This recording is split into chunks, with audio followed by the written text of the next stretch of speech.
देखो बेटा, पता है एक कोलिजन ऐसा भी होता है जिसमें काइनेटिक एनर्जी बढ़ जाती है।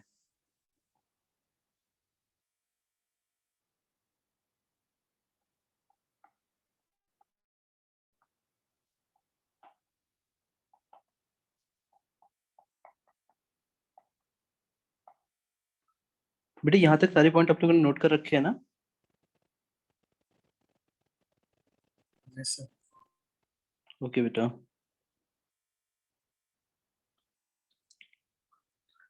देखो बेटा, आपको बस इतना समझना है कि हम कभी भी जब कोलिजन करते हैं तो हमेशा मोमेंटम कंजर्व रहता है।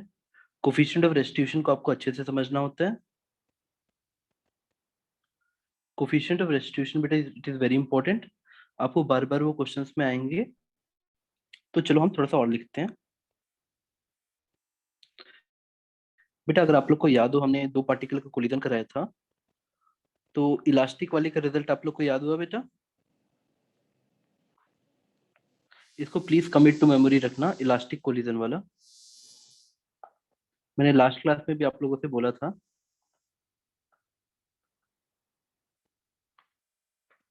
बेटा आप लोग को लास्ट क्लास का रिजल्ट याद है?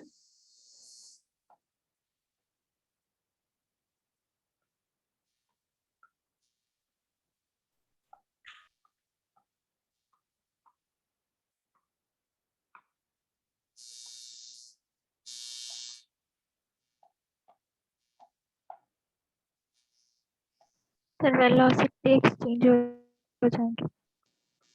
नहीं बेटा, उसके लिए मास सेम होना चाहिए तब एक्सचेंज होंगे। ऑलवेज नहीं बेटा। कभी भी इलास्टिक कोलिजन होता है तो what is velocity of approach? बेटा ये सब आपको याद हो जाना चाहिए। वेलोसिटी ऑफ अप्रोच, हम लोग 1D कोलिजन पढ़ रहे हैं बेटा। Sir U1 minus U2। हाँ, वेरी गुड बेटा। और वेलोसिटी ऑफ सेपरेशन क्या होता? V1 minus V2। V2 minus V1। हाँ बेटा, it will be V2 minus V1। और E को हम लोग डिफाइन करते हैं velocity of separation by velocity of approach. ये बिफोर कोलिजन वाला सीन है।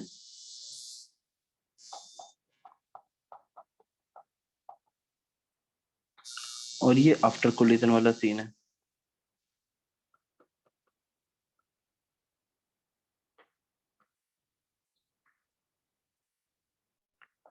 E को हम लोग डिफाइन करते हैं V2 minus V1 upon U1 minus U2। अगर इलास्टिक कोलिजन है, देखो थ्योरी सिर्फ इतनी सी रहती है कि मोमेंटम कंजर्व होगा और काइनेटिक, मतलब थ्योरी को आप इलास्टिक कोलिजन की थ्योरी को आप ऐसे बोल सकते हो, डेल्टा के equal to zero, change in kinetic energy is zero. बेटा डेल्टा मतलब होता है change, change in kinetic energy zero and P conserve, momentum conserve. इतने में आप हर चीज निकाल सकते हो अगर आपको अपने पे कॉन्फिडेंस है तो।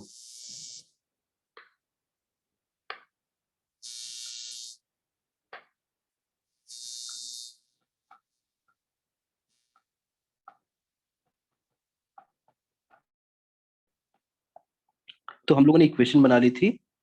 यहाँ पे वैसे ये सब याद याद कर लो। E1 आया था, कोफिशिएंट ऑफ रेस्टिट्यूशन हमारा 1 आया था।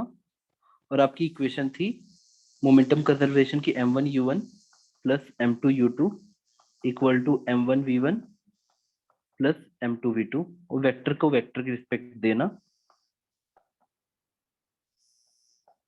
और दूसरी इक्वेशन है, this is momentum conservation, second is kinetic energy conservation.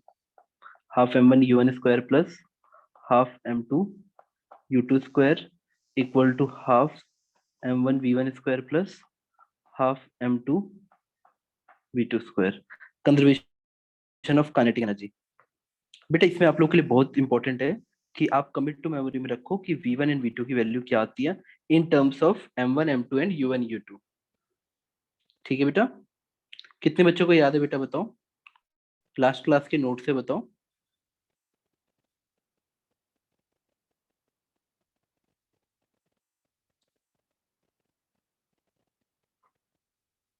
Sir V1 का वैल्यू है 2m2 इंटू U2 हाँ सही है बाई बेटा।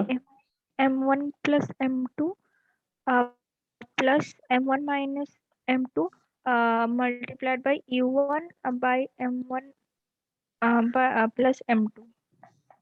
हाँ बेटा, बेटा आप लोग नीट में एक बात याद रखना, जिसको चीजें याद नहीं होगी टाइम के साथ उसको करनी पड़ेंगी, कोई शॉर्टकट नहीं है बेटा। देखो जैसे ही तुम इसको याद कर लो, V1 को याद कर लो, उसके बाद आपको चाहिए क्या कि हर जगह टर्म बदल दो। मतलब जहां M1 लिखा है V2 के लिए, जहां M2 माइनस M1 हो जाएगा, नीचे तो कोई फर्क ही नहीं पड़ेगा। U1 की जगह U2 लिख दो।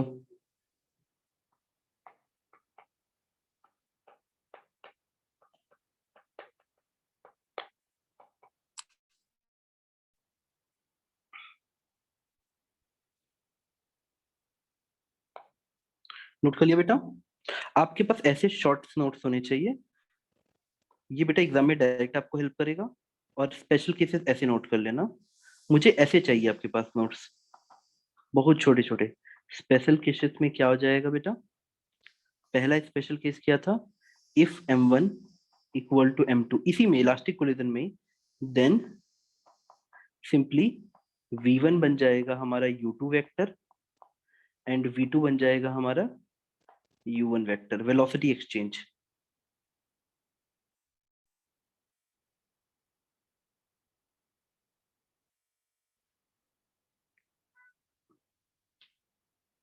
ये बात समझ आई बेटा?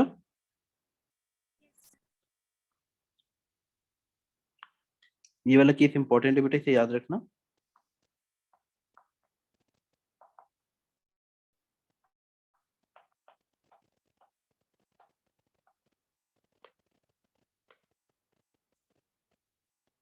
और एक और केस याद रखना, कभी भी जैसे सपोज ट्रक जाके साइकिल को टक्कर मार रहा है, इफ आपको कुछ ऐसे दिया हुआ है कि इलास्टिक कोलिजन है, M1 is much much much greater than M2 and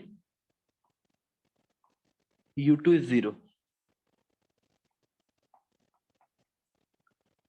तब उस केस में V1 V2 कितना आ जाएगा बेटा? देखो जब तुम निकालोगे तो जो हैवी बॉडी है M1 का मास जिसका ज्यादा है, उसकी स्पीड पे चेंज ही नहीं आएगा, यानी V1 इक्वल टू U1 रहेगा ऑलमोस्ट। और बेटा U2 कितना हो जाएगा बेटा बताओ? मतलब V2 कितना हो जाएगा?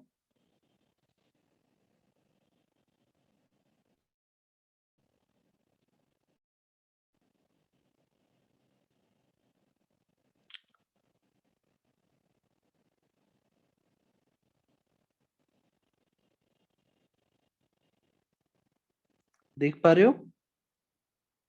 ऑलमोस्ट डबल हो जाएगा। Yes, sir. देखो ना, U2 तो है ही नहीं, ये 0 है। यहाँ पे M1 इतना बड़ा है कि M1 upon M1 plus M2 will be M1 upon M1 only, this can be regarded as M1 only, तो कैंसिल हो गया, 2U1 आ जाएगा।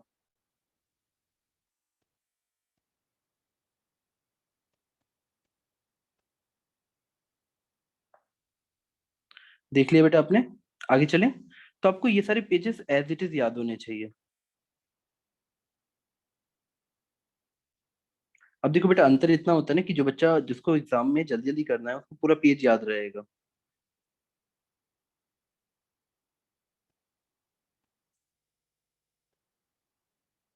आओ देखते हैं परफेक्टली इनइलास्टिक कोलिजन कैसा रहता है।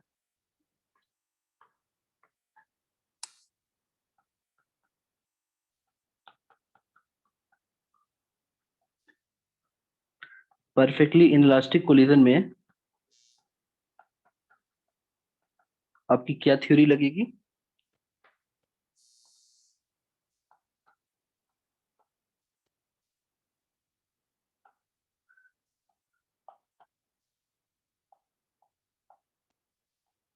ये बिफोर कोलिजन है,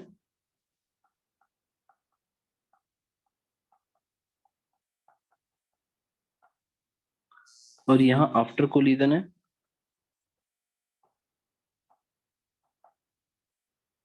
दोनों साथ में जाते हैं कॉमन स्पीड भी लेके। तो यहाँ पे वेलोसिटी ऑफ सेपरेशन कितनी हो गई? आफ्टर कोलिजन 0 हो जाएगी।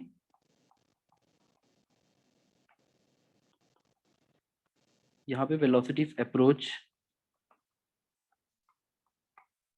perfectly inelastic is just like body will stick together after collision.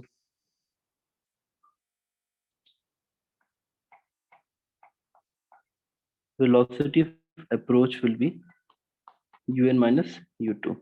अगर इन दोनों को डिवाइड करोगे तो therefore we will get E equal to 0. अब लॉस ऑफ काइनेटिक एनर्जी निकालो, ये डायरेक्टली रिजल्ट याद करना, इसको कमिट टू मेमोरी रखना। बेटा हम निकाल बड़ी आसानी से सकते हैं, बट तुम इसे कमिट टू मेमोरी रखोगे। क्या तुम्हें मेरी बात समझ आई बेटा? Yes, sir. देखो तुम जेई वाले बच्चों से अलग हो, ये बात अपने दिमाग में डाल लो। तुमको कई बार ऐसा रहेगा कि सारे बेसिक्स को लगभग ओरली याद करके आगे बढ़ना पड़ेगा, तो तुम्हारी स्ट्रेटेजी उसी में आनी चाहिए।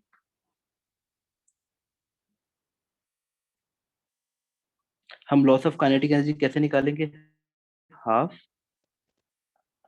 m1 plus m2 into v square minus half m1 u1 square minus half m2 u2 square. सिर्फ यहाँ पे क्या होल्ड करेगा बेटा? Conservation of momentum. हमेशा ये ट्रू होता है, ये किसी भी कोलिजन में ट्रू होगा। Every collision you will study, चाहे रोटेशन चैप्टर हो चाहे कहीं पे भी, दिस विल बी ट्रू। हमेशा ये ट्रू होगा।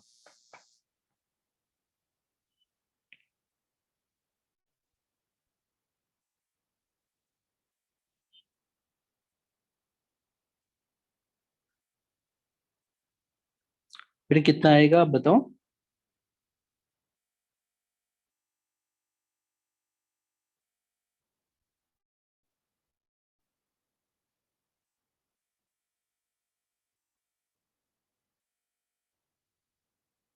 अगर आप इसे मेहनत करके निकालोगे बेटा, देखो यहाँ से v निकालो, v निकाल लिया, v निकालने के बाद यहाँ पुट करो, तो जब आप इसे पूरा सॉल्व करोगे तो it will always come as, मैं आपको टेक्निक बता देता हूँ बेटा, शायद ये आपको काम दे। आप ऐसे याद कर लेना कि sir change in kinetic energy जो आएगा वो नेगेटिव तो होगा ही, क्योंकि फाइनल कम हो जाती है इनिशियल से। बेटा ऐसे कोलिजन में हमेशा एनर्जी का लॉस हुआ टकराने पे, तो माइनस साइन आएगा। और आप उसको ऐसे याद करो और मैं समझाऊंगा ये टर्म क्या है।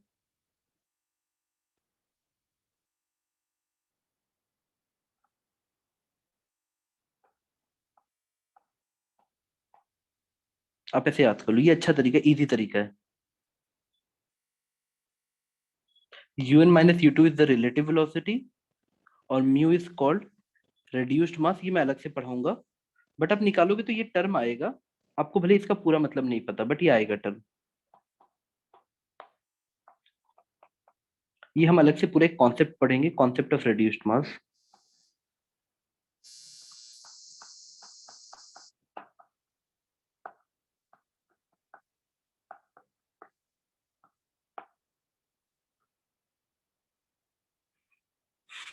नोट किया बेटा? और ये सब बेटा प्लीज कमिट टू मेमोरी में रखना बेटा। ये अलग से एक टॉपिक आएगा, अभी इसको बस ऐसे याद करो, म्यू को बोलते हैं, ऐसे समझा जैसे मासेस पैरेलल में लगा दिए हैं, m1 m2 upon m1 plus m2।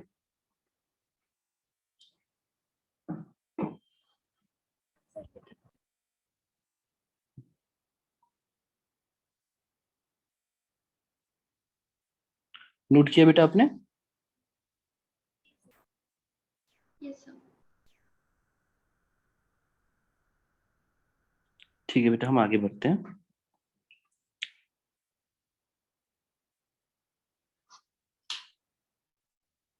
अब आता है बेटा कोलिजन इन 2D। कोलिजन इन 2D हमारे लास्ट क्लास में नहीं हुआ था ना बेटा? हुआ था No, क्या sir. बेटा? नहीं हुआ था। ठीक है। Collision in 2D is more easy.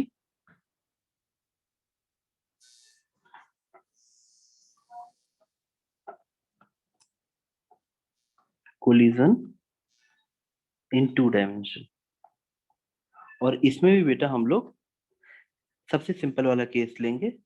चलो मैं ऐसा समझाता हूँ। एक पार्टिकल है, वो दूसरे पार्टिकल से टकराने जा रहा है।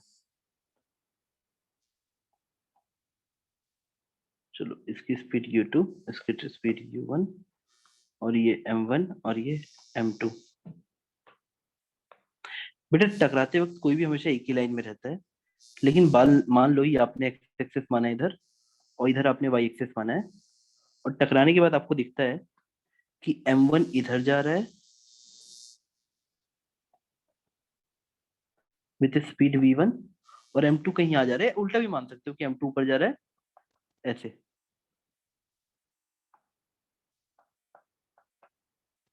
बेटा पहले ये डायग्राम अच्छे से नोट कर लो।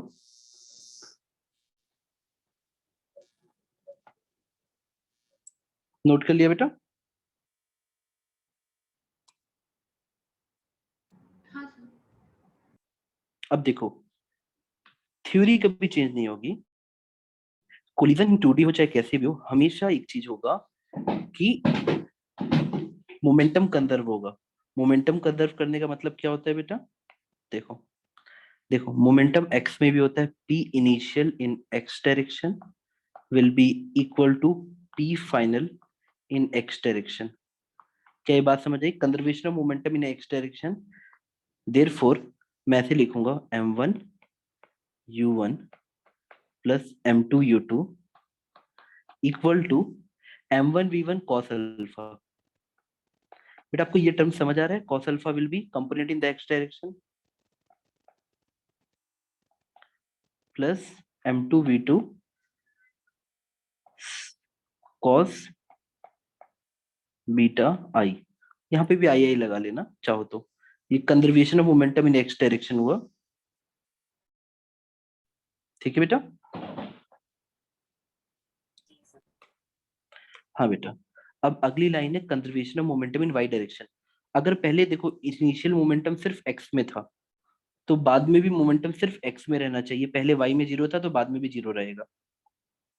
तो conservation of momentum initially Y direction में, initial will be conservation of momentum in final. अब जब इनिशियल जीरो था तो फाइनल भी जीरो आएगा। Therefore m1 v1 sin alpha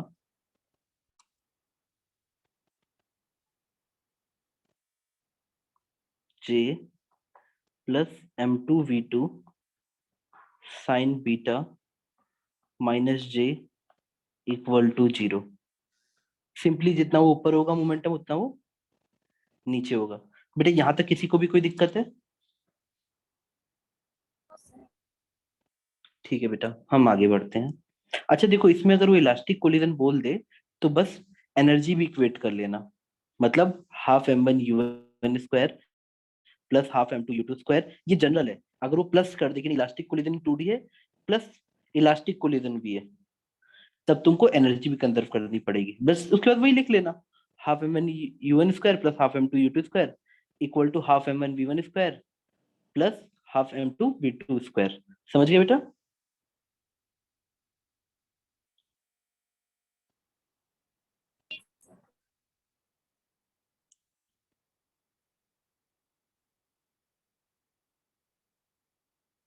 अच्छा ठीक है, मुझे एक बच्चों वाला केस करके दो जो एग्जाम में आता है।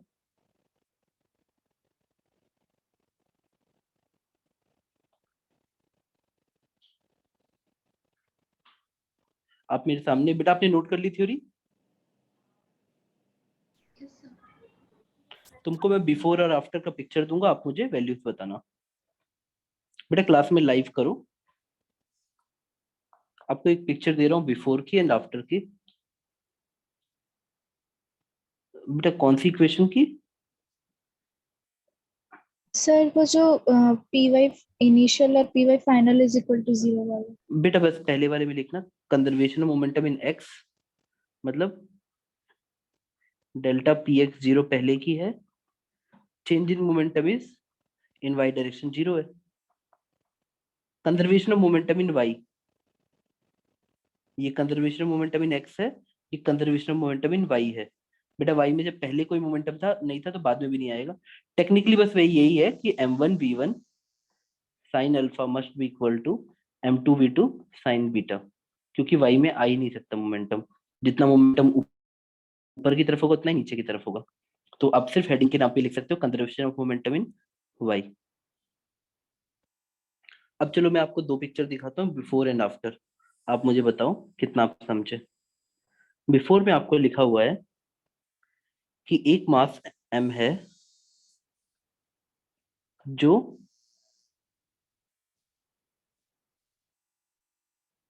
v स्पीड से जा रहा है,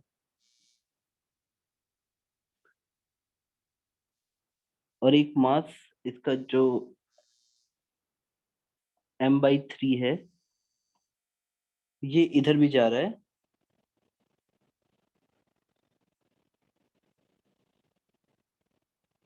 नोट कर पा रहे हो बेटा?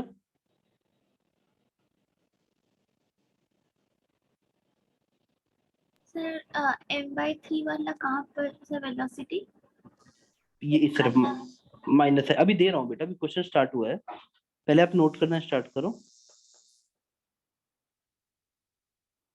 मतलब जो पहला पार्टिकल है, ये जो इसके नाम रख देता हूँ ए बी। ए जा रहा है प्लस एक्स की तरफ, बी जा रहा है माइनस एक्स की तरफ,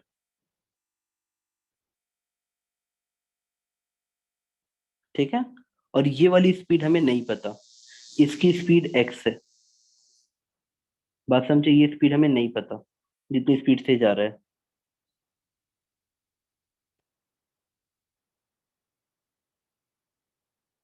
और not a elastic collision, elastic collision नहीं है।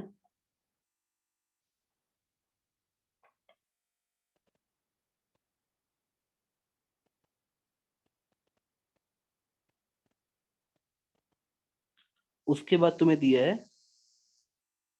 कि जो पार्टिकल ए वाला है वो नीचे चले जाता है और उसकी स्पीड हो जाती है v/2। देख पा रहे हो, ऐसे जाने लगता है विद स्पीड v/2। और पार्टिकल जो बी होता है वो एंगल 45 डिग्री पे जाने लगता है, ठीक है।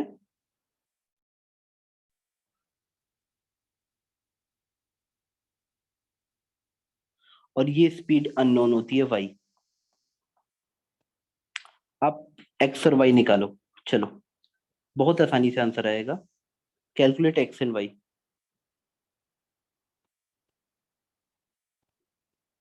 सर हाँ बेटा बोलो। सर जो आफ्टर कोलिजन में जो पार्टिकल बी है वो किस तरफ जा रहा है, मतलब ऊपर की तरफ या नीचे की तरफ? ऐसे बेटा ऊपर की तरफ। और बेटा पता है एक ही क्वेश्चन भी काफी है, अगर आपने एक क्वेश्चन भी सही से लगा लिया तो आपका काम बन जाएगा। जैसे तुम ये बेसिक वाले क्वेश्चंस खत्म कर लोगे बेटा, मैं आपको एक या दो क्वेश्चन कराऊंगा, अगर वो आपको समझ आ जा रहे हैं तो उसके बाद हम लोग सेंटर ऑफ मास पढ़ने चाहेंगे।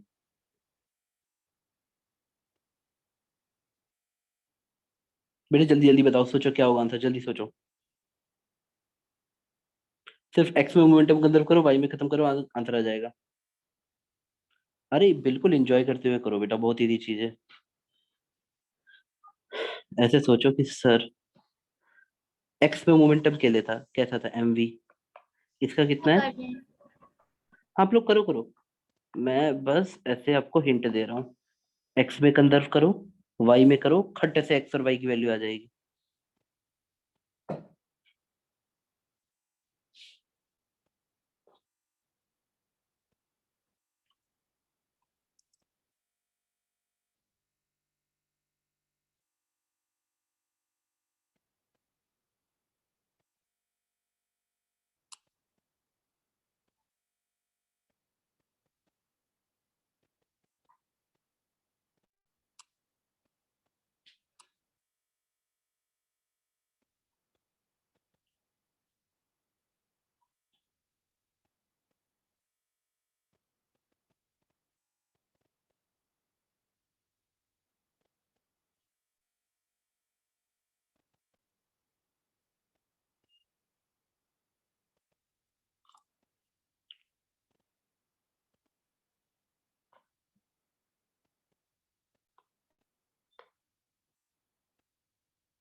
सर हाँ बेटा बोलो। सर बहुत कॉम्प्लेक्स आ रहा है। और नालायक, कॉम्प्लेक्स कॉम्प्लेक्स कुछ नहीं आएगा बच्चा। इसका मोमेंटम एक्स में कितना है, एम वी। इसका कितना है, -m/3 × x, क्योंकि पीछे जा रहा है। अब इस तरफ जाओ, इसके पास कोई मोमेंटम है ही नहीं एक्स में, cos 90 जीरो आ जाएगा, सिर्फ ये वाला बचा। इसकी स्पीड कितनी है, y into cos 45 into m/3। तो पहली वाली इक्वेशन को तुम जब देखोगे तो कुछ इतना मिलेगा, देखा बेटा। यस अगली वाली इक्वेशन को जब तुम देखोगे तो ये टर्म दिखा रहा है y का मोमेंटम, इसके पास भी नहीं है y में, इसके पास भी नहीं है। नेक्स्ट वाली इक्वेशन में दोनों के पास y में इक्वेशन है, इसके पास नेगेटिव है, m into v/2 minus sine, और इसके पास कितना है, b के पास m/3 इंटू y साइन 45। यानी आपको यहां से पता चल गया m v/2 equal to m/3 y sine 45, that is √2। अब बताओ y की वैल्यू कितनी आ गई बेटा, y की वैल्यू आ गई, वो बच्चा आप लोग मुझसे तेज करते हो, जल्दी जल्दी बताओ कितना आ गया। 3/√2 दिख रही है क्या, देखो यहां तक आई। और अब x निकाल लो, x में रखा ही क्या है, y अगर तुम्हें आ गया है तो x भी आ गया। इस वाले को सबके पहले m काट दो, m अच्छे नहीं लगते, m हटा दो। तो ये इक्वेशन ऐसे दिखती है, v-x/3 equal to y √2 into 3। ये दिखा बेटा। अब बेटा y को वहां पुट कर दो, x भी आ गया आपका, हो गया दोनों।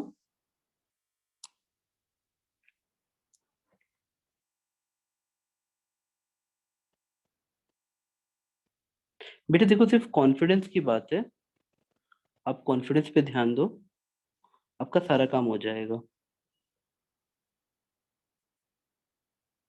बेटा देखो पता है, सिर्फ थ्योरी पे ध्यान दो कि x में मोमेंटम जीरो है, मतलब सॉरी x में मोमेंटम कंजर्व है, y में भी कंजर्व करना है। यहाँ तो कोई दिक्कत हुई बेटा। Sir y into cos 45 into x/3 कैसे हुआ? बेटा मान लो ये इस b को देखो, इसका मोमेंटम कैसे निकालोगे, ऐसे निकलेगा कि सर मास m/3 है, स्पीड y है, तो इस वेक्टर का x कंपोनेंट कितना होगा, cos थीटा ही लोगे ना बेटा, m/3 y cos 45। कोई दिक्कत। नहीं सर। हाँ बेटा, चलो हम आगे बढ़ते हैं, नेक्स्ट पे चलते हैं बेटा। एक क्वेश्चन बेटा आता है एग्जामिनेशन में बार बार, और ये अच्छा है, आप इसको चाहो तो डायरेक्टली याद कर सकते हो।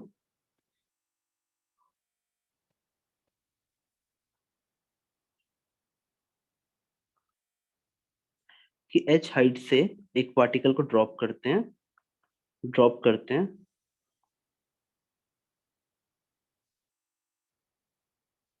फिर वो फिर से ऊपर जाता है कोलिजन के बाद, और फिर ये सिलसिला चलता रहता है, हर बार हाइट कम होती रहती है।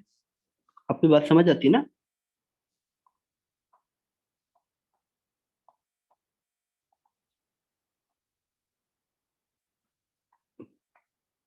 जमीन और बॉल के बीच में कोफिशिएंट ऑफ रेस्टिट्यूशन ई दिया है,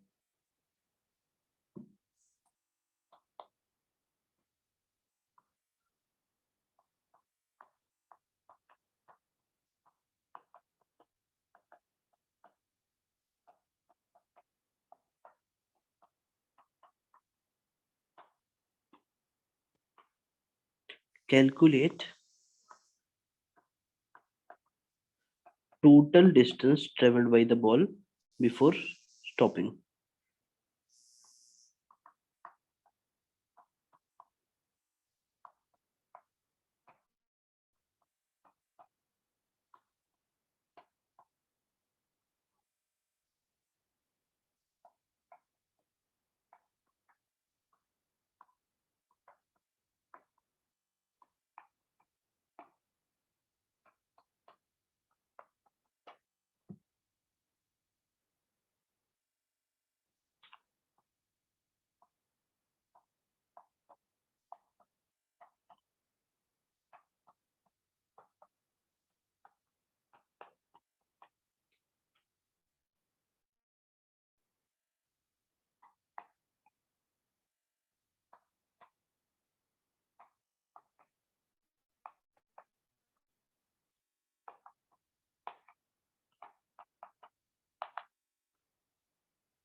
हाँ बेटा, पहले क्वेश्चन नोट कर लो। एक बॉल, समझो कि बॉल को एच हाइट से ड्रॉप कर दिया गया, ये बॉल है। फिर ये टोटल डिस्टेंस कितना चलेगी? हर बार इसकी हाइट कम होती रहेगी क्योंकि एनर्जी लॉस हो जाएगा। एवरी टाइम एनर्जी लॉस होती रहेगी, और कुछ ऐसे होता है।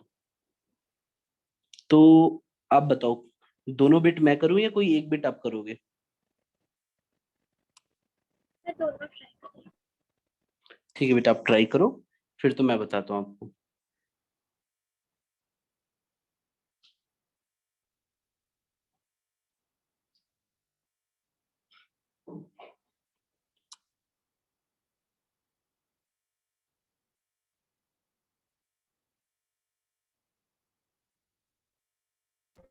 सर थोड़ा हिंट देंगे? बेटा आप कोफिशिएंट ऑफ रेस्टिट्यूशन को लगाओ। जैसे मान लो पहली बार जब कोलिजन हो रहा है,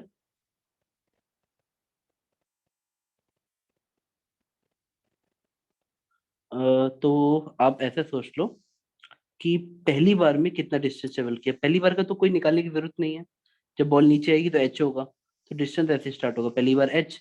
अगली बार कितना गया, इसको एच डैश मान लो। तो एच डैश निकालने के लिए आप ऐसे सोचो कि बॉल आई होगी, तो कितनी कस के नीचे वेलोसिटी क्या होगी। अब पहली बार जब बॉल को ड्रॉप, तो यहाँ फाइनल वेलोसिटी निकालो। तो आपको बस याद हो जाना चाहिए कि 2gh होता है ऊपर से आने पे। अब अच्छा, टकरा के जस्ट ऊपर जाने के लिए स्पीड कितनी होगी? टकरा के जस्ट ऊपर जाने के लिए स्पीड को आप अपने दिमाग में v1 मान लो।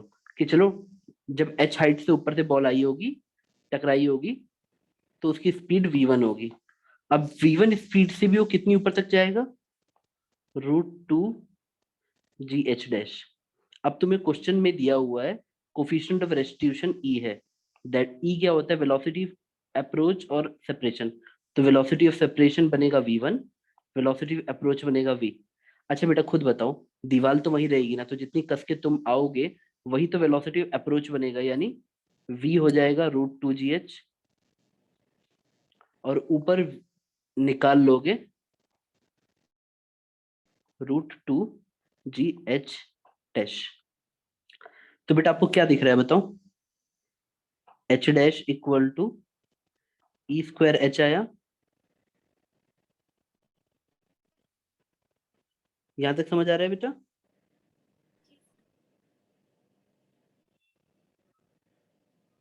बेटा आप लोग की लिंक काम कर रही है ना? क्या काम कर रही है? अ, आशुतोष का मैसेज आया कि सर मैं लिंक से ज्वाइन नहीं कर पा रहा हूँ। लिंक से जीसी से तो मैं ज्वाइन की थी सर। ठीक। नहीं, मैंने लिंक उसे दोबारा भेजी है, देखते हैं।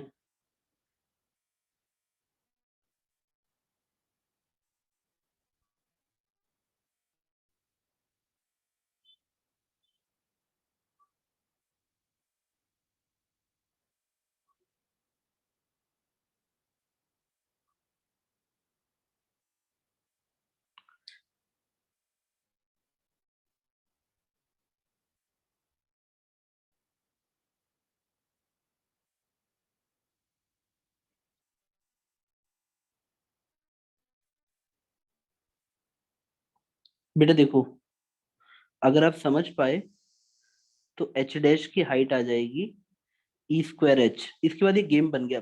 बच्चे तो ये सब याद भी कर लेते हैं कि सर मेरा एच डैश आ जाएगा ई स्क्वायर एच, और एक बार ऊपर जाएगा फिर नीचे आएगा, फिर ऊपर जाएगा। तो बच्चों के लिए तो गेम हो जाता है कि सर 2 टाइम्स ई स्क्वायर एच, और अगली बार इस हाइट से जब नीचे आके वापस जाएगा तो इससे फिर ई स्क्वायर मल्टीप्लाई होगा, यानी 2e⁴ और फिर ये सिलसिला चलता रहेगा। बेटा मैं दोबारा समझाऊं?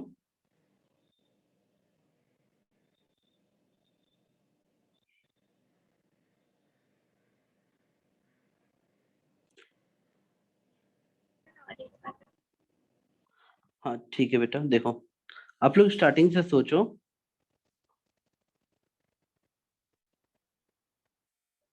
अगर मैं एक बार बॉल को ड्रॉप करता हूं, तो यहां से सोचो t = 0 पे आपने बॉल ड्रॉप की।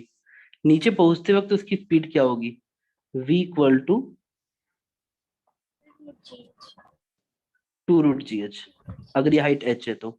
अब ये बॉल यहाँ पे टकराने के बाद ऊपर जाएगी,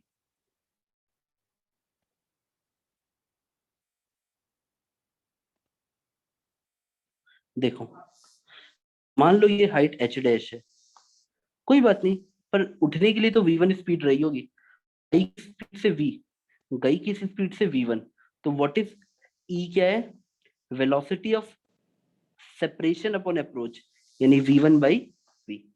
सेपरेशन वाली वेलोसिटी कैसे निकालोगे, अगर मैं मान लूं यहाँ v1 है और ये हाइट h डैश है, तो मैं v1 को root two g h dash, और वेलोसिटी ऑफ अप्रोच ऑलरेडी मैं निकाल चुका हूँ रूट टू जी एच, तो यहां से मुझे मिला E square equal to H dash by H, therefore H dash is equal to, और आपको ऐसे सोचना कि हर बार ई स्क्वायर मल्टीप्लाई होके कम होने लगे। बेटा देखो, मतलब आपको ये सोचना है कि जो नई वाली हाइट आएगी वो इतनी होगी पुरानी वाली हाइट से, तो अगला वाला जैसे एच डैश मेरा आ गया ई स्क्वायर एच, तो उसके अगला वाला आएगा further multiplied by E square, यानी ई की पावर फोर एच। क्या आपको अब समझ आया? और ये सिलसिला बेटा चलता रहेगा।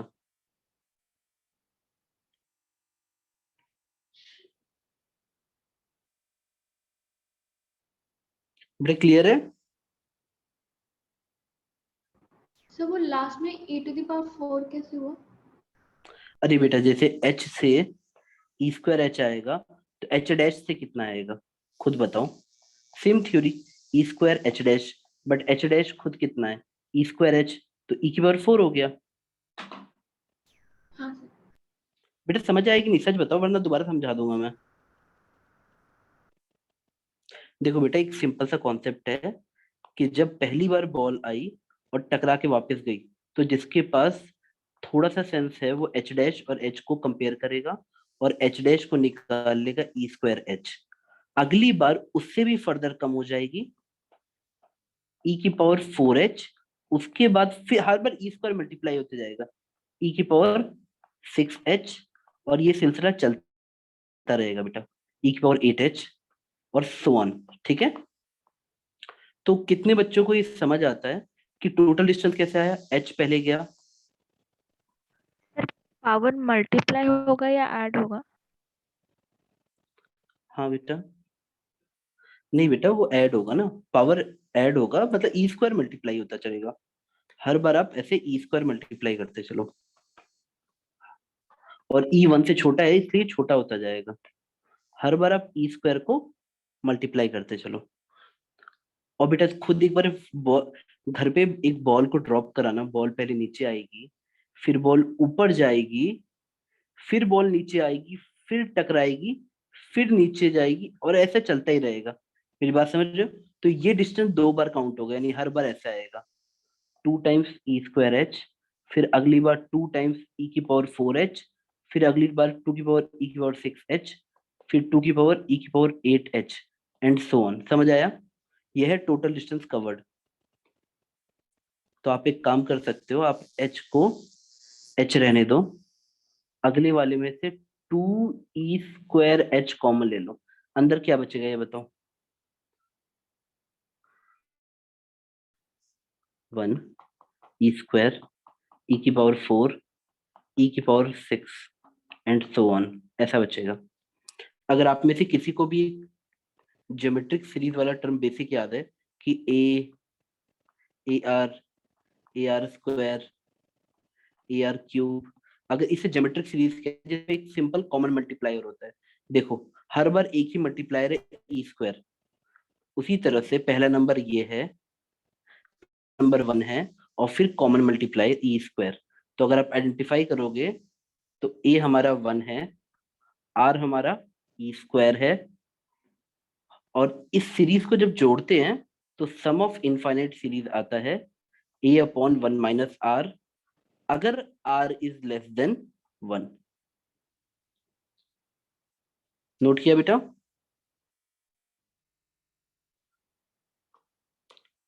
इस सीरीज का सम याद रखना बेटा, ये अलग से थ्योरी है।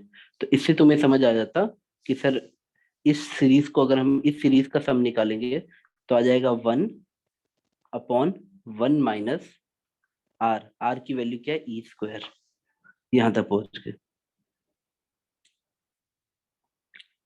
तो हमारा फाइनल रिजल्ट हो गया h प्लस 2e²h/1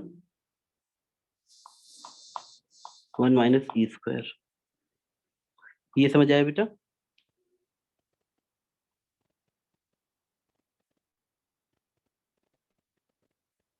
बेटा यहाँ तक कोई डाउट है? नहीं सर। ठीक है, अब इसको थोड़ा सा सिंप्लीफाई कर लो। h कॉमन निकाल लो। h कॉमन निकाल लिया, ऊपर आ गया 1 - e² प्लस 2e², 1 - e²। तो आ जाएगा h 1 + e² / 1 - e²।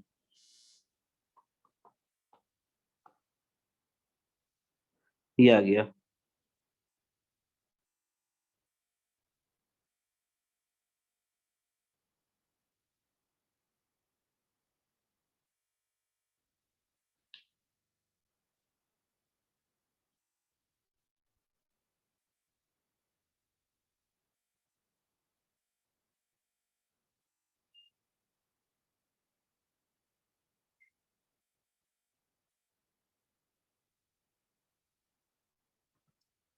बेटा समझ आया? इसी तरह हम टाइम का भी निकाल सकते हैं। बोलो मैं टाइम भी निकाल के दिखाऊं? फॉर्मूला और कॉन्सेप्ट ऐसा ही होगा, बिल्कुल ऐसा, थ्योरी पूरी ऐसी ही चलेगी।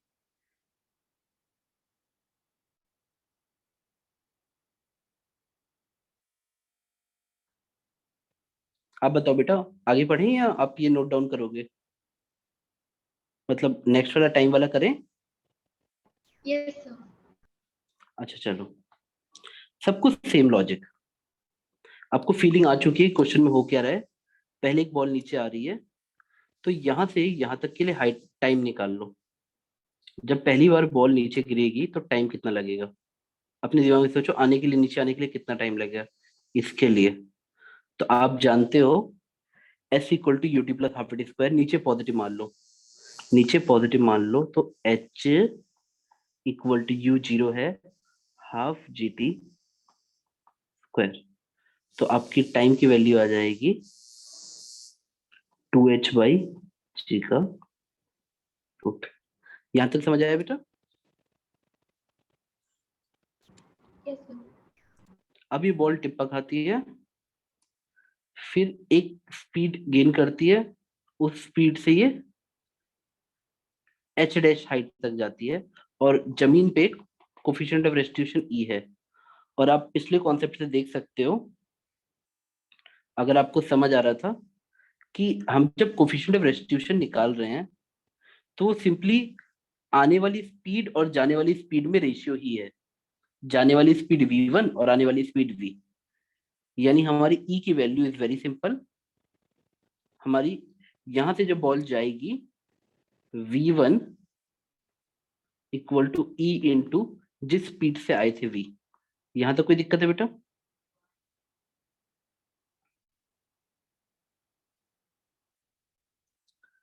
तो और ये v तुम निकाल चुके थे, v e।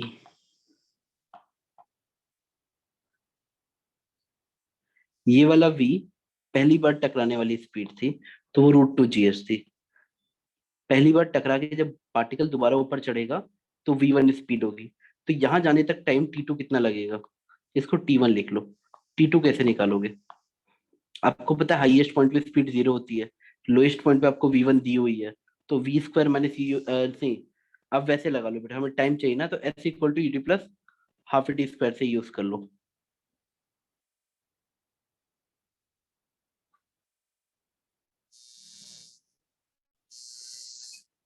अब यहां से यहां तक का S देखोगे डिस्प्लेसमेंट, तो आपके लिए बहुत इजी है, E² × H। अब मैंने ऊपर पॉजिटिव मान लिया बेटा, UT। U कितना है बेटा? ये आपका u है t माइनस हाफ, आप ऐसे लिख लोगे बेटा, और इस क्वाड्रेटिक को सॉल्व करोगे तो आपका T2 आ जाएगा।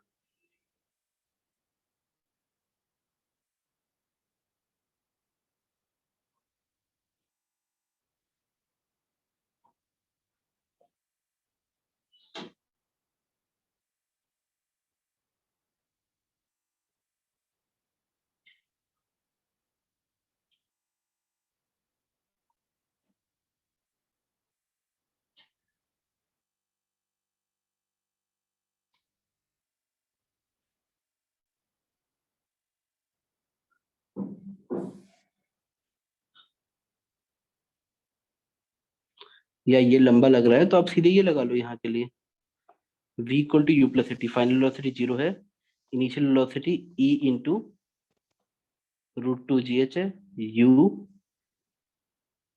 प्लस ए टी, ए कितना है -g और टाइम है t2। आप इससे आसानी से निकाल लोगे, v equal to u plus a t use करो। अब बताओ बेटा t2 की वैल्यू कितनी आ जाएगी बेटा, बताओ।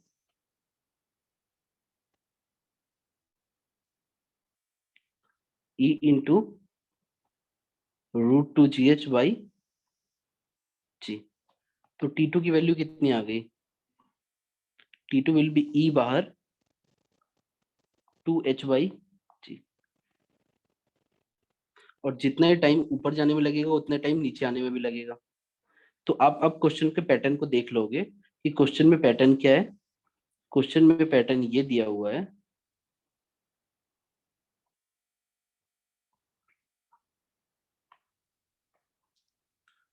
इसके लिए टाइम लगा √2h बाई जी। अगली बार ऊपर जाकर जितना टाइम लगेगा उतनी बार नीचे आने में भी लगेगा, तो इस लूप के लिए टाइम लगेगा 2t2, और t2 की वैल्यू आपने निकाल ली थी e 2h बाई जी। बेटा मेरी बात समझे, अगले वाले में क्या आता है time, 2 into E square 2h by G, हर बार e के फैक्टर से मल्टीप्लाई होते जाएगा, तो टोटल टाइम आ जाएगा 2h by G plus 2e 2h by G plus 2e square 2h by G plus 2e cube 2h by G, और ये सिलसिला चलता रहेगा। अगर आप इसमें से 2h बाई जी कॉमन ले लेंगे, इन सब में से ले लीजिए पहले, तो आपको मिल जाएगा कि अगर हम लोग कॉमन ले लेंगे, हमने √2h बाई जी इंटू ये कॉमन ले लिया 2e 2h बाई जी, तो अंदर आ जाएगा 1, फिर e square and so on. तो आपको पैटर्न याद हो जाना चाहिए, a अपॉन यानी 1/1 माइनस आर, तो ये बन जाएगा इतना, ये पूरी सीरीज इतनी से बन जाएगी। तो आंसर हो जाएगा आपका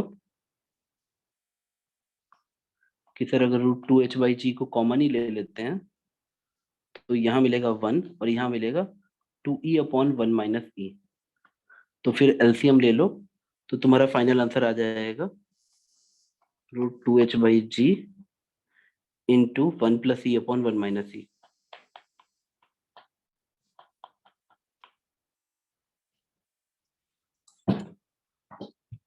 बेटा देखो कभी भी पूरा क्वेश्चन टारगेट मत करो, उसे तोड़ दो। एक बच्चा बस ई निकालना सीखे, काइनेमेटिक्स की बेसिक रिवीजन करे, वो भी काफी है बेटा। यहां तक समझ आया बेटा, कोई डाउट? देखो आप अपनी कॉपी में रफ करो, बट एक फेयर नोट्स, देखो बेटा मेरी बात समझो, आपको ना ऐसे भी नोट्स बनाने हैं जहां पे पूरे एक पेज में लिखा हो। आपके पास ऐसी भी जगह होनी चाहिए जहां पे आप रफ करते हो। जैसे इस क्वेश्चन में जब तुम समराइज करो तो फाइनली तुम्हें ये लिखना चाहिए कि सर जहां तक मैं क्वेश्चन को समझ पाई, बॉल आएगी, फिर बॉल टकरा के ऊपर जाएगी, फिर वो नीचे आएगी, फिर टकरा के ऊपर जाएगी, और हर बार ये हाइट कम होती रहेगी। और आप बस यही चाह रहे थे कि हम इसमें लगने वाला पूरा टाइम और पूरा डिस्टेंस निकालें। एक्सपोनेंशियल डीके कहते हैं बेटा इसको। अगर मैं पहली वाले केस की बात करूं तो फर्स्ट वाले केस में हमने क्या निकाला बेटा, देखो फर्स्ट वाले केस में हमारा फाइनल आंसर कितना आया था बेटा, our final answer was h into, देखो h क्या है, मतलब टोटल डिस्टेंस हमारा ट्रेवल, h ये हाइट थी, तो टोटल डिस्टेंस ट्रेवल्ड आया 1 h into 1 e² minus e², और टोटल टाइम टेकन आया बेटा, सिर्फ पहली बार देखो, पहली बार की हाइट इंटू ये फैक्टर, पहली बाइट का टाइम 2h/g इंटू ये फैक्टर 1 प्लस e/1 क्या आपको पैटर्न याद हो गया बेटा? टोटल टाइम, आपके नोट्स में ये सब भी होना चाहिए, टोटल डिस्टेंस।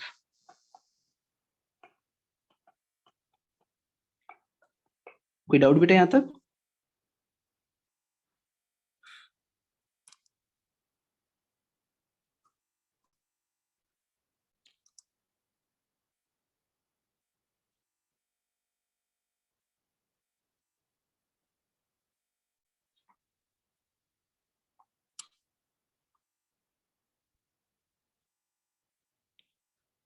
देखो ये पहली बार नीचे आने के टाइम है इनटू दिस थिंग, बेटा नोट कर लिया इसे?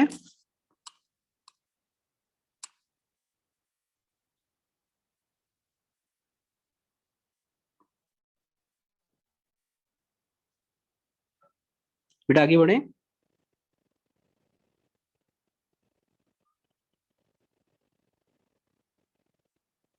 सर एक सेकंड। ठीक है बेटा।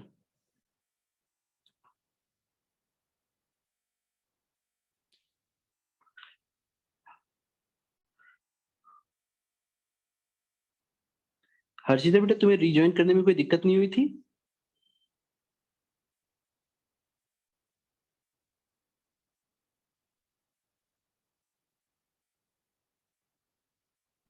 सर हो गया। नहीं, रिज्वाइन करने में दिक्कत नहीं हुई थी ना, लिंक से ज्वाइन हो रहा था ना?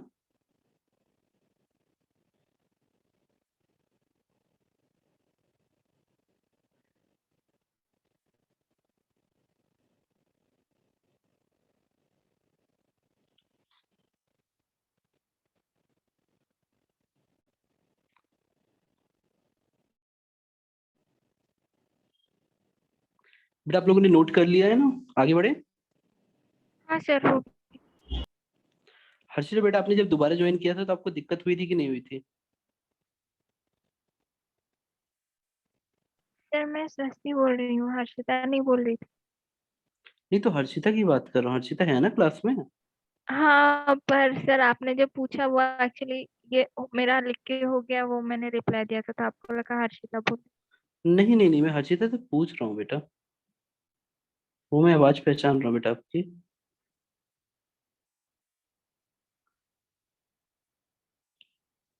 देखो बेटा बात इतनी थी कि टीचर मासूम होता है, एक बच्चा बोल देता है सर उस लिंक से ज्वाइन नहीं हो रहा है, और उसी लिंक से दूसरा बच्चा ज्वाइन कर ले रहा है, तो बच्चे से पूछना तो पड़ेगा कि कैसे ज्वाइन किया, या तो कोई एक बच्चा को नहीं ज्वाइन हो पा रहा है, तो कुछ तो लॉजिक होगा ना बेटा, हर चीज के पीछे जैसे होता है।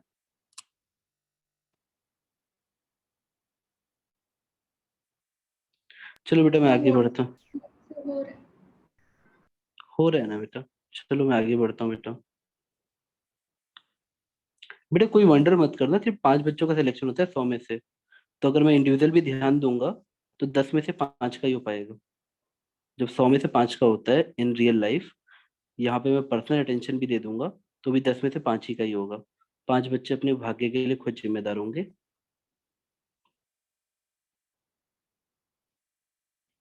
चलो हम आगे बढ़ते हैं बेटा।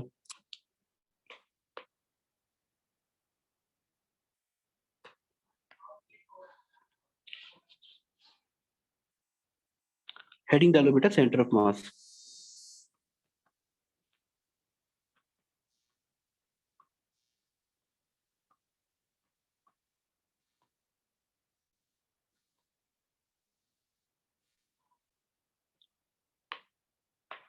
बेटा अगर आप लोग को सेंटर ऑफ मास समझ आ गया तो इससे बहुत सारे क्वेश्चंस निकल के बाहर आएंगे, बहुत सारे क्वेश्चन। और ये बहुत सारे क्वेश्चन में शॉर्टकट बन जाएगा। अगर आपको सेंटर ऑफ मास समझ आता है तो it will become shortcut for many concepts. आओ देखते हैं बेटा, सबसे पहले फंडामेंटल डेफिनेशन पढ़ते हैं। फॉर एनी सिस्टम, ये कोई बड़ा सा एक्सटेंडेड बॉडी है या कोई भी सिस्टम है,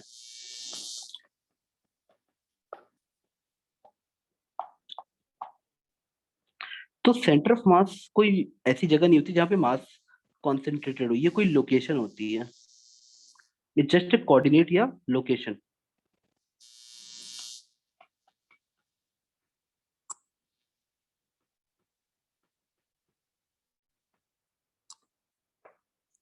अगर बॉडी पे फोर्स का एप्लीकेशन उसके अलोंग हुआ, मतलब ये इस लाइन पे रहा, तो बॉडी का घूमने का चांस 0 हो जाएगा, यानी body will behave as a point mass. अगर किसी बॉडी पे फोर्स बॉडी पे लगता है but in the line of centre of mass, तब बॉडी में रोटेशन नहीं होगा, सिर्फ ट्रांसलेटरी मोशन होगा।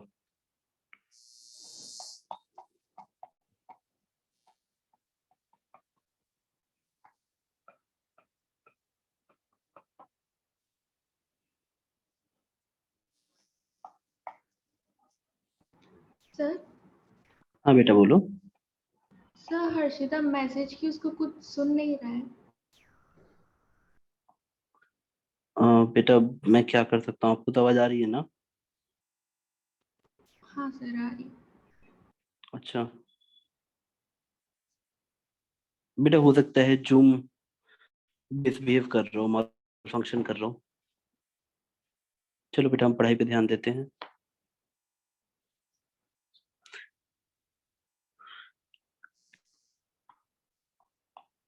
मैं बार बार CUM लिखूंगा बेटा, आप समझ जाना। सेंटर ऑफ मास है। If force is applied on the body in line of centre of mass, body behaves as point mass, या उसकी बॉडी में घूम नहीं पाएगी, मतलब ओमेगा 0 होगा, एंगुलर स्पीड नहीं आएगी, सिर्फ ट्रांसलेटरी स्पीड आएगी। मतलब body can have only translatory motion.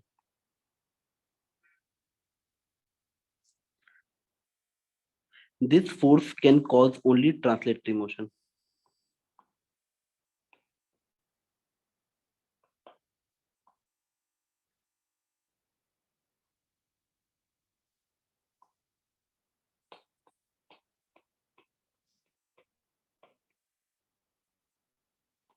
ये बेटा एप्लीकेशन पॉइंट ऑफ व्यू से आप चाहो तो अभी ये ना पढ़ो, बस इतना याद रखना कि जैसे कोई बच्चा है, फ्री स्पेस में है, मान लो ये सेंटर ऑफ मास है, अगर आपने उसको ऐसे लात मारी तब वो आगे भी जाएगा और घूमेगा भी अपनी जगह पे। लेकिन अगर आपने उसको ऐसे लात मारी सेंटर ऑफ मास के पास में, तो वो बच्चा ऐसे जाएगा जैसे कोई स्लाइड करते हुए जा रहा है, ऐसे। तो इसी लोकेशन को हम लोग सेंटर ऑफ मास कहते हैं, जहां पे बॉडी बिल्कुल पॉइंट मास की तरह बिहेव करती है। तो आओ स्टार्ट करते हैं। ये डेफिनेशन नहीं है बेटा, ये बस एप्लीकेशन की तरफ ले जा रहा हूँ कि आपको सेंटर ऑफ मास इसलिए भी पढ़ना है क्योंकि आगे चल के आपको ऐसे सोचना पड़ेगा। थोड़ा सा पढ़ा बेटा, चलो न्यूमेरिकली लिखते हैं बेटा।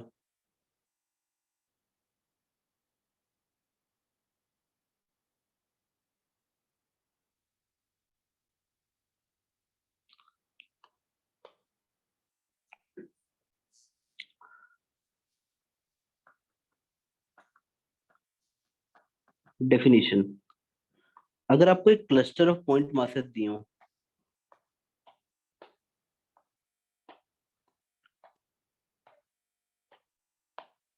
आपको सारे पॉइंट मास दे रखे हो, M1 M2 M3 M4 M5 M6 M7 M8 M9 M10, कहीं पे ओरिजिन बताइए, क्योंकि वो लोकेशन देखो, सेंटर ऑफ मास तो कहीं एक जगह होगी, ठीक है, बट वो कहाँ पे उसको डिफाइन करने के लिए हमें ओरिजिन तो चाहिए ना, कि हाँ यहाँ से इतना दूर। तो मान लो सेंटर ऑफ मास ये है, बट फिर भी हमें ओरिजिन चाहिए, कहीं ना कहीं हमें ओरिजिन डिफाइन करना पड़ता है कि हम बोलेंगे हाँ इससे 4 मीटर दूर या उससे एक रेफरेंस चाहिए। तो सपोज यहाँ पे ओरिजिन है और हर एक मास के कोऑर्डिनेट है r1 वेक्टर, इसका है r2 वेक्टर, इसका है r3 वेक्टर, और ऐसे ही सबका है बेटा m3। तो सेंटर ऑफ मास का जो ये r वेक्टर आएगा, आप सिंपली ऐसे लिख सकते हो, position vector of centre of mass is equal to सारे मासेस का सम, m1 m2 करते करते करते m10 तक, और ऊपर m1 r1 plus m2 r2, ऐसे करते करते m10 r10 तक। या सिंपली r पोजीशन वेक्टर है sigma m r upon sigma m, short form में। पॉइंट मास के लिए आप ऐसे याद रखोगे बेटा, इतना लंबा कर लीजिए, 2 पॉइंट मास से स्टार्ट करो, m1 r1 plus m2 r2 upon m1 plus m2। Note किया बेटा इतना? हेडिंग डालना centre of mass of point mass system. अगर इतने सारे पॉइंट मासेस हैं तो सेंटर ऑफ मास कैसे निकालते? और चलो इसी पे क्वेश्चन स्टार्ट करते हैं, बेसिक बेसिक वाला। सर 1 मिनट नोट करना। हाँ आप नोट कर लो बेटा, डेफिनेशन पहले अच्छे से नोट करना।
मेरे नोट कर लिया?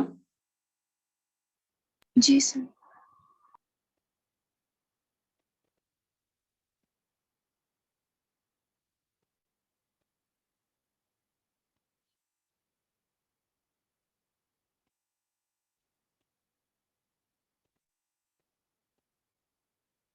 चलो अब देखो, अब कुछ क्वेश्चन करते हैं जहां पे आपका दिमाग चलने लग जाएगा।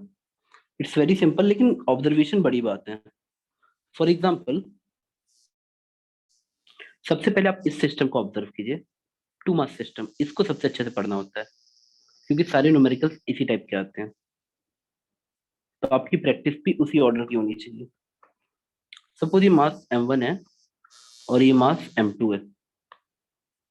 मैंने आपसे पूछा और आपने दिया हुआ, चाहो तो कहीं भी ओरिजिन मान लो, मैं चलो इसी m1 पे ओरिजिन मान लेता हूँ, और यहाँ पे x मान लिया, x एक्सिस, और यहाँ y।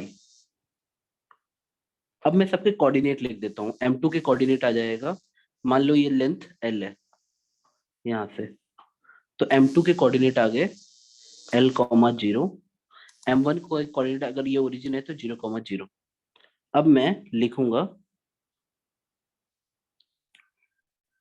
x coordinate of centre of mass equal to m1 x1 plus m2 x2 upon m1 plus m2, और y कोऑर्डिनेट लिखूंगा m1 y1 plus m2 y2 upon m1 plus m2।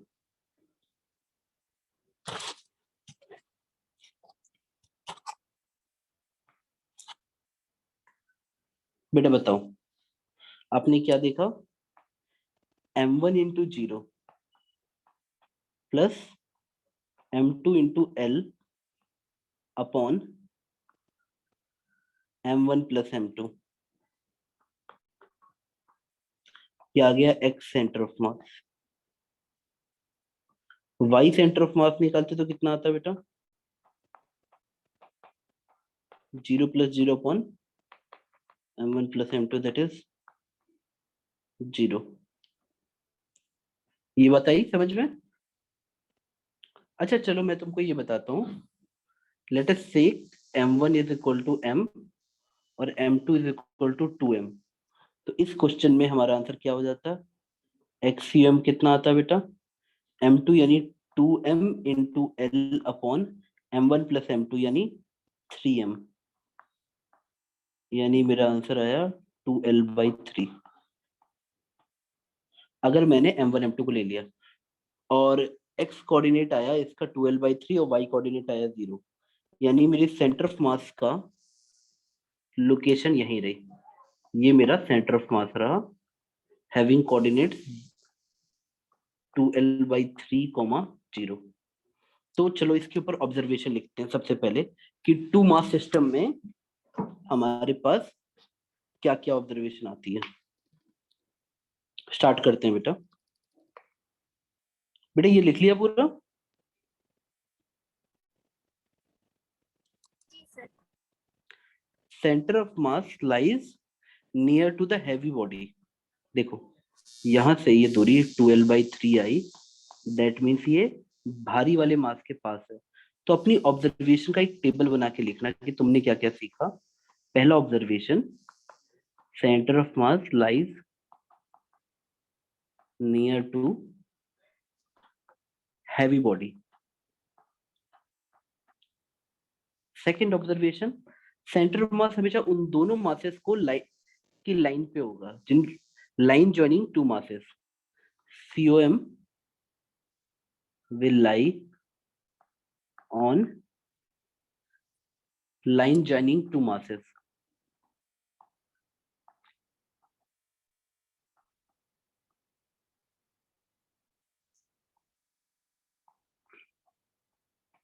यहां तक note किया बेटा?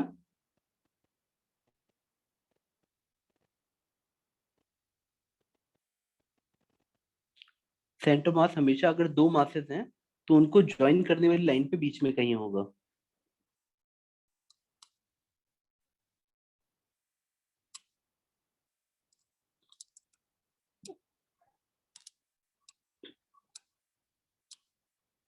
Note किया बेटा? Yes sir. अब बेटा आप लोग एक होमवर्क सॉल्व करना, हार्ड सा नहीं है, सिंपल सा क्वेश्चन है। आपको देखो ओरिजिन डिफाइन करना बहुत जरूरी है बेटा, क्योंकि वो आप देख रहे हो कि सेंटर ऑफ मास हमेशा कोऑर्डिनेट आ रहा है और coordinate is dependent on the choice of origin. उसकी लोकेशन चेंज नहीं होगी। इज जस्ट लाइक, मैं एग्जांपल से बताता हूँ। जैसे मान लो एक बच्चा है, किसी ने ओरिजिन यहाँ बोला तो वो बच्चे के सेंटर ऑफ मास को बोलेगा 4,0। किसी ने ओरिजिन यहाँ बोला तो वही इस कोऑर्डिनेट को -4,0 बोल देगा। यानी सेंटर ऑफ मास के कोऑर्डिनेट चॉइस ऑफ ओरिजिन पे डिपेंड करते हैं।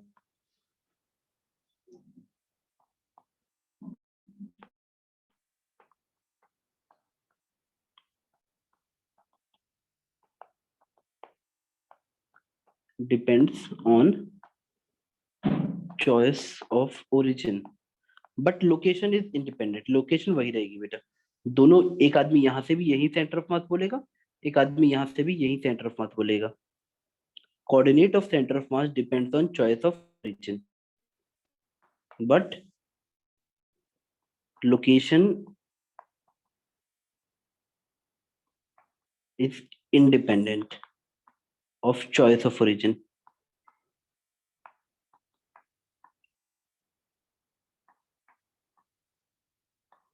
on choice of origin। ये बेटा अच्छा कॉन्सेप्ट आप लिख लो। फिर हम लोग आते हैं,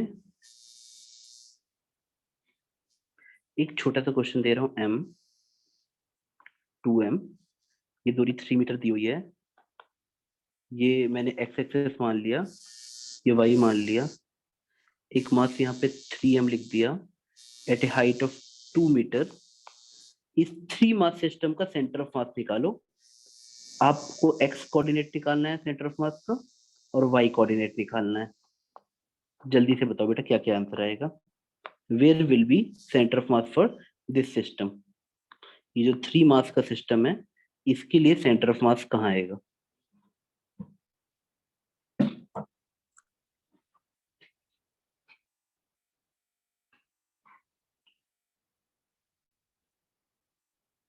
बताओ बेटा।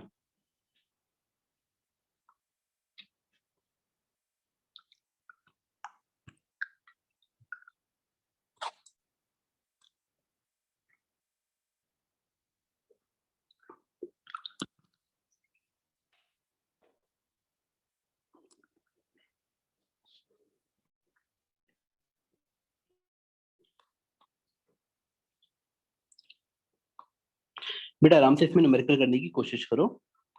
सबसे पहला तरीका क्या होता है, ओरिजिन डिफाइन करो। अगर ओरिजिन आपको विजुअली दिख रहा है उसके बाद सबके कोऑर्डिनेट लिखो।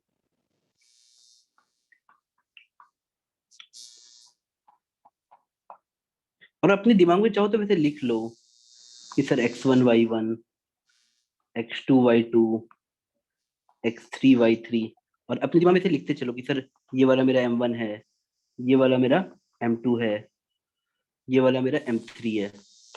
बेटा इसमें कोई टाइम नहीं लगता और फिर तुम जल्दी जल्दी निकाल दो कि सर नीचे आएगा टोटल मास, हमेशा टोटल मास नीचे आएगा, यानी m+2m+3m यानी 6m। ऊपर आएगा m1x1 यानी m इंटू 0।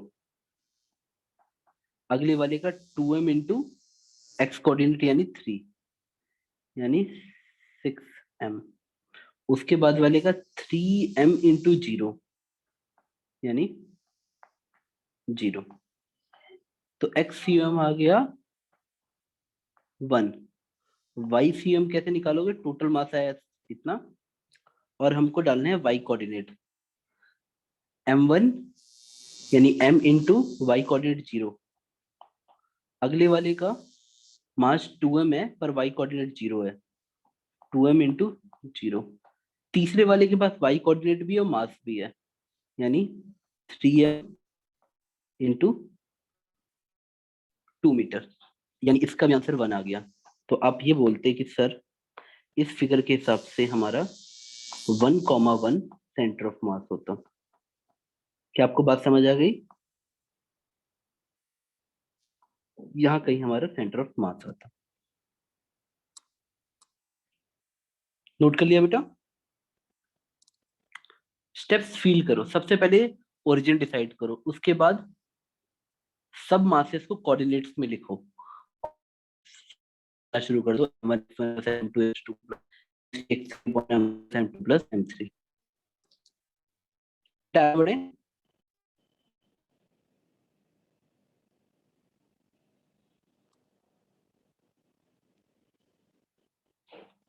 बेटा नोट हो गया आपका।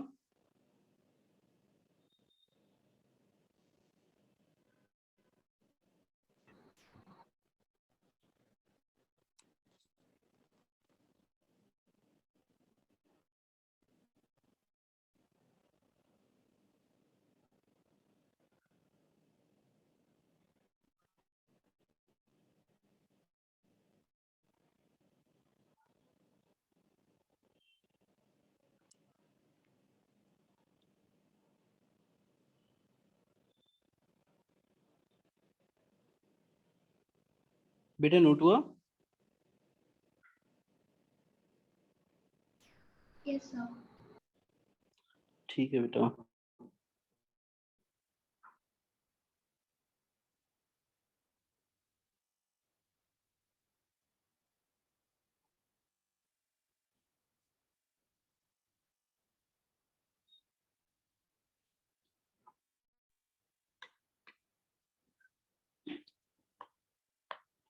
चलो बेटा हम आगे बढ़ते हैं।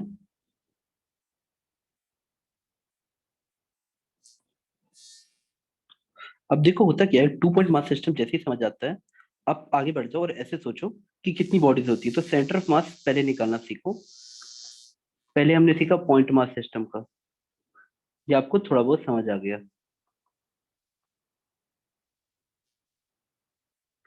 फिर आता है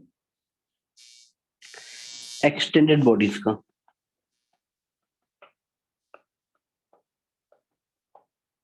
इसमें बॉडी कैसी हो सकती है? सिमेट्रिक हो सकती है,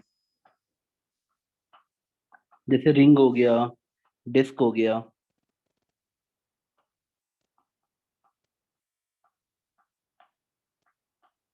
देखो पॉइंट मास सिस्टम मतलब ऐसे ऐसे मासेस थे अलग अलग।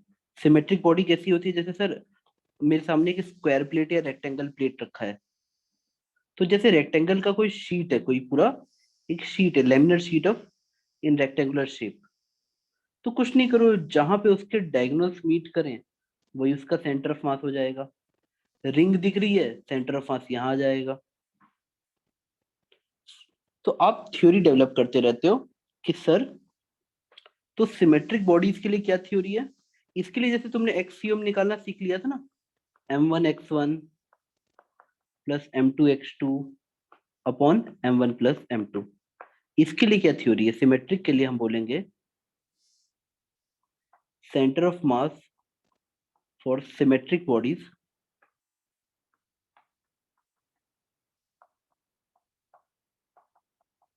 lies on centre of symmetry.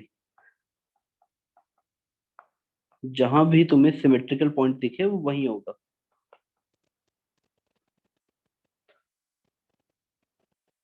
ये सेंटर ऑफ मास है। नॉन सिमेट्रिकल बॉडी आ गई तो, जैसे मान लो किसी ने तुम्हें बोल दिया हेमिस्फेरिकल बाउल है, या कोई भी चीज जो नॉन सिमेट्रिकल हो। जैसे मैंने तुमको आधी रिंग दे दी, ये ओरिजिन दे दिया और बोला एक रिंग पड़ी हुई है ऐसे, एक रिंग पड़ी हुई है ऐसे, जिसका मास m है और रेडियस r है।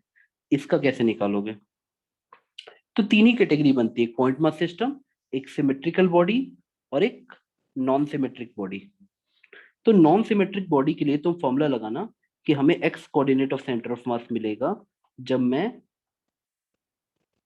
वाई डीएम, बेटा मैं सब बता रहा हूँ क्या है ये, sorry, x DM upon DM ऐसे लिखना, यानी इंटीग्रेशन या कैलकुलस से मिलेगा। मेरे को एग्जांपल देके समझाने देना बेटा। मतलब फॉर्मूला वही है बेटा, देखो मास इनटू उसका एक्स कोऑर्डिनेट। डीएम कोई मास लेना किसी भी बॉडी में, कोई भी पार्टी से डीएम ले लो, डेरिवेशन हम अच्छे से करेंगे, डोंट वरी। कोई भी पास, इस पूरी बॉडी का कोई भी मास डीएम ले लो, उसका x coordinate, x code example के लिए, उसका मास उसका एक्स कोऑर्डिनेट, और ऐसे ही सारे मासेस का इंटीग्रेशन करोगे एक्स डीएम का। यहाँ पे भी हम वही करते थे, मास एक्स कोऑर्डिनेट सब जोड़ते हैं, बस यहाँ पे बॉडी कॉन्टिन्यूअस रहती है इसलिए इंटीग्रेशन करते हैं, यहाँ बॉडी डिस्क्रीट फॉर्म में रहती है तो मल्टीप्लाई करके जोड़ देते हैं। बेटा मेरी बात समझ आई? इसी तरह y dm, y centre of mass निकालते हैं तो यही करते हैं, y dm upon total mass, dm का इंटीग्रेशन मतलब टोटल मास। बेटा फॉर्मूला एक ही है, ये फॉर्मूला और ये फॉर्मूला आपको एक ही दिखना चाहिए, कोई अंतर नहीं होना चाहिए, अगर आप सोच पाओ तो। बेटा थोड़ा सा लिख लिया, ये पेज इंपॉर्टेंट है, आप थोड़ा सा इसको स्ट्रक्चर्ड वे में लिखना कि जो भी क्वेश्चन आएंगे वो तीन कैटेगरी में आ सकते हैं, एक पॉइंट मास, एक एक्सटेंडेड बॉडी सिमेट्रिक, और एक एक्सटेंडेड बॉडी मतलब कोई बड़ी बॉडी जो नॉन सिमेट्रिक हो। कैलकुलस इसके लिए कैलकुलस लगेगा, नॉन सिमेट्रिक के लिए इसके लिए सिमेट्री लगेगी, बस देख लो सिमेट्री कहाँ है। बेटा मैं आपको एक सिंपल सी बात पूछूं, मैं आपको बोल रहा हूँ कि एक तितली बना रहा हूं मैं, और मैं पूछूं कि सेंटर ऑफ मास कहाँ है, तो आप बोलो ये रहा सिमेट्री में, बात खत्म। अगर मैं अच्छे से बनाता हूं तो एग्जैक्टली जो सिमेट्रिकल पॉइंट है। ये बात समझ आई बेटा? यहाँ तक नोट किया? जी सर। ठीक है बेटा, हम आगे बढ़ते हैं फिर।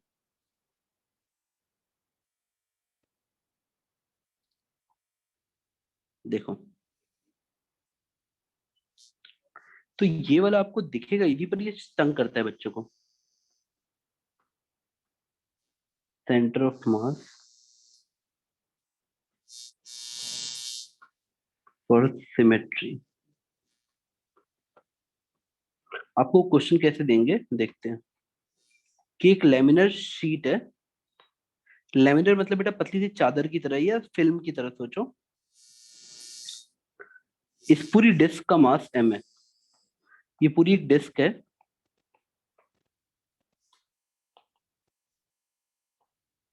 मास m एंड रेडियस r। इसमें से आपने एक ऐसा एलिमेंट निकाल लिया है,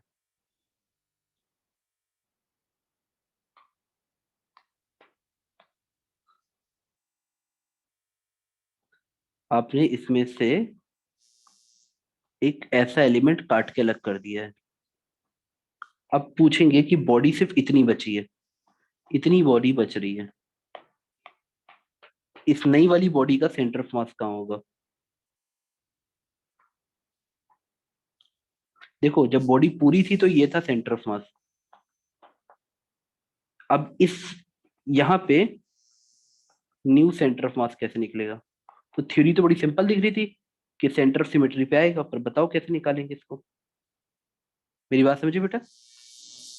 ये वही सेंटर ही है, बट यहाँ से एक सर्कल काट के निकाल दिया गया है।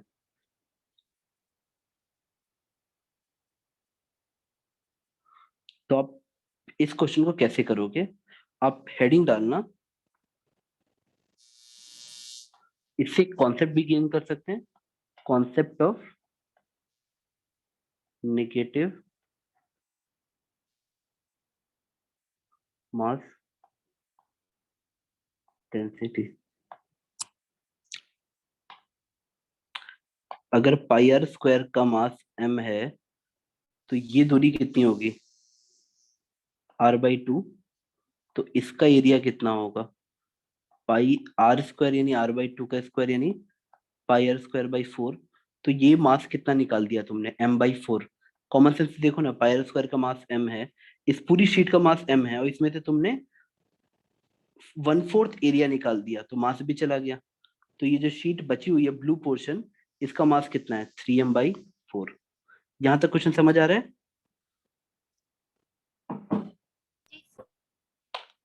अब आप क्या करो, टेक्निक क्या है इसमें?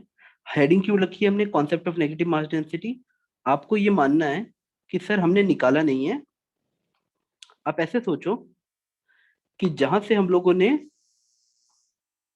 ये सर्कल काटा था, तो आप बोलो सर यहाँ पे हमने पॉजिटिव मास भी रख दिया m/4 और नेगेटिव भी रख दिया है। अब बेटा पॉजिटिव नेगेटिव मिला के कितना हो जाता है? 0 हो जाता है। क्या बात समझ आ रही है? हम जीरो को दो तरीके से बोल सकते हैं, एक 0+0 मतलब वहां कुछ नहीं होना, और दूसरी तरह हम बोल सकते हैं जीरो इसलिए है क्योंकि वहां +4 एंड -4 दोनों है। तो हम ये नहीं बोलेंगे हमने शीट काट दी, हम बोलेंगे हमने वहां m/4 भी रखा है और -m/4 भी रखा है। क्या ये बात तुम्हें थोड़ी बहुत समझ आई बेटा? जी सर। तो टेक्निकली अब मेरे पास दो मास हैं। अगर मैं ऐसे सोचूं कि मैं पहली बार प्लस वाला मास लूंगा, +m/4 लूंगा, तो ये जो बड़ा वाला सर्कल था वो मुझे टेक्निकली ऐसा मिलता है, कंप्लीट सर्कल 3m/4, और ये वाले सर्कल में m/4। तो इस सिस्टम का अगर मैं यहीं पे ओरिजिन मानूं, यहाँ पे ओरिजिन मानूं, तो तुम मुझे बताओ 3m/4 और m/4 मिला के जब कंप्लीट एक डिस्क बन जा रहे हैं तो इसका सेंटर ऑफ मास कहाँ आएगा? यहीं आएगा। बात समझ आई? मैं अपने सिस्टम में दो मासेस मान ले रहा हूँ, एक बार मैं +m/4 लूंगा और एक बार मैं -m/4 लूंगा। अब तुम मुझे बताओ -m/4 का मास कितना होता? मैं यहाँ O लिख देता हूँ ताकि तुम्हें फीलिंग आए। मतलब इस -m/4 वाले का सेंटर ऑफ मास कहाँ होगा? सिमेट्री से बताओ। इस -m/4 का सेंटर ऑफ मास कहाँ होगा बेटा? यहीं पे होगा ना, सिमेट्री में, यहाँ पे बीच में, यहाँ पे होगा। बात समझ आ रही है? फॉर -m/4 उसका मास तो यही होगा। हाँ सर। तो मैं ये बोल सकता हूं कि मेरे पूरे सिस्टम में अगर मैं एक बार +m/4 ले रहा हूं तो ये 3m/4 +m/4 मिला के m आया, और ये यहीं आया, इसका सेंटर ऑफ मास यहीं आया 0,0 पे। अगली बार मैं जब -m/4 ले रहा हूं तो इसका कोऑर्डिनेट आ रहा है r/2, 0। यहां तक समझ आया? देखो बेटा, बस मैंने यही किया है, मैंने वो खाली जगह को माना है, जितना प्लस है उतना ही माइनस है। प्लस लेके मैंने टोटल सर्कल ले लिया, माइनस लेके मैंने सिर्फ इतना वाला सर्कल लिया है। यहां तक थोड़ा सा समझ आया? अब मैं अगर इसका सेंटर ऑफ मास निकालने की कोशिश करूं तो कितना इजी हो गया। दो मासेस हैं, एक m है, इन दोनों को जोड़ के देखो बेटा m आ गया और इसका सेंटर ऑफ मास यहीं आ गया 0,0 पे। तो मैं लिखूंगा सर मेरे पास दो मासेस है, एक m और एक -m/4। तो XCOM निकालूंगा तो मेरा आ जाएगा m,0 plus -m/4 into r/2 upon दोनों मासेस का सम, यानी m प्लस -m/4। बेटा आंसर कितना है बताओ?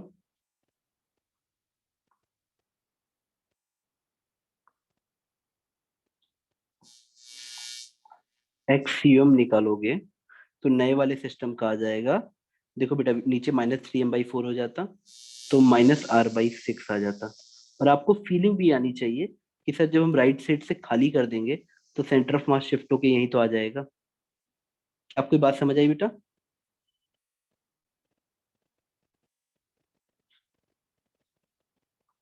तो concept of negative mass density आपको क्या सिखाता है कि वैक्यूम मानने की जगह हम मान ले जितना पॉजिटिव उतना नेगेटिव मास भी है वहां पे। ठीक, जैसे नेगेटिव मास जैसी कोई चीज होती नहीं है बेटा। क्या ये बात समझ गए? Yes. या तो इसको करने का एक और तरीका मैं आपको बताता हूँ, दोनों में से आपको जो भी अच्छा लगे। देखो, आप इसी क्वेश्चन को जल्दी जल्दी ऐसे मान लेते कि सर तो टेक्निकली आप ये कह रहे हो कि इतना चीज नहीं है। हाँ बेटा, इतना चीज नहीं है, ये नहीं है, मतलब यहाँ 0 है, नो मास। तो बाकी चीज का सेंटर ऑफ मास निकालना है, बाकी चीज का, इतनी चीज का हमें सेंटर ऑफ मास निकालना है। तो आप एक काम करो, इस तरफ एक सिमेट्रिकली लाइन बना दो, ये यहीं पे है, ये यहीं पे है, बस लाइन बना दो, ये गया नहीं है। इसका मास कितना हो गया m/4। और अब इस तरह से देखोगे, जो ये ब्लू वाला सेक्शन है,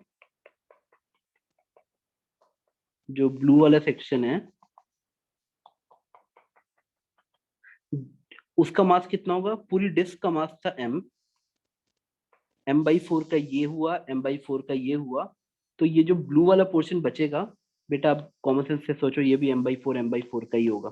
क्या ये बात समझ आ रही है?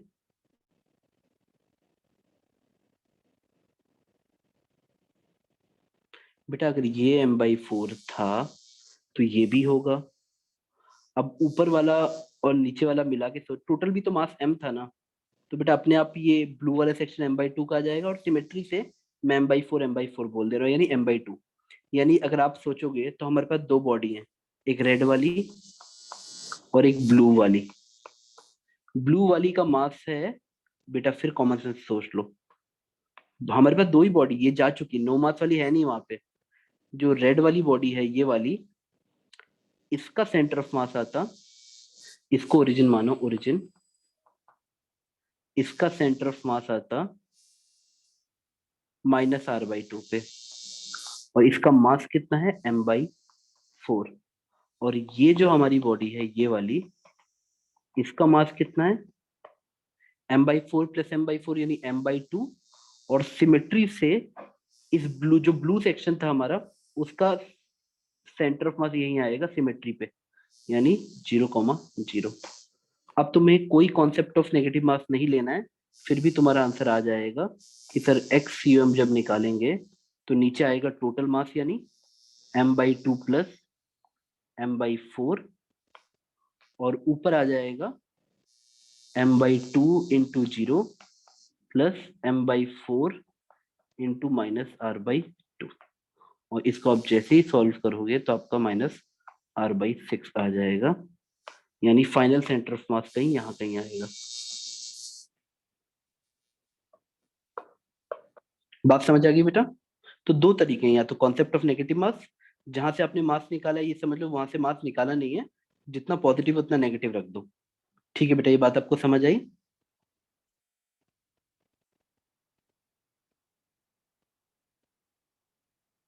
Yes sir. ठीक है बेटा, थोड़ी मेहनत करना, लेक्चर रिकॉर्डिंग बार बार देखना। और बेटा आपकी सारी रिकॉर्डिंग्स आपके लिए 2 साल के लिए बनाई जाती हैं, तो हर बार आपको रिवीजन ऐसे ही करना है। 2 दिन की छुट्टी मिलती है तो ऐसे बोलना आज मैं सारे, मतलब एक बार में वर्क एनर्जी पावर के लेक्चर दोबारा देखूंगे, एक बार में रोटेशन पूरा देखूंगा, ऐसे ऐसे करते हुए चलना बेटा। ठीक है, चलो बेटा मैं लेक्चर क्लोज करता हूँ।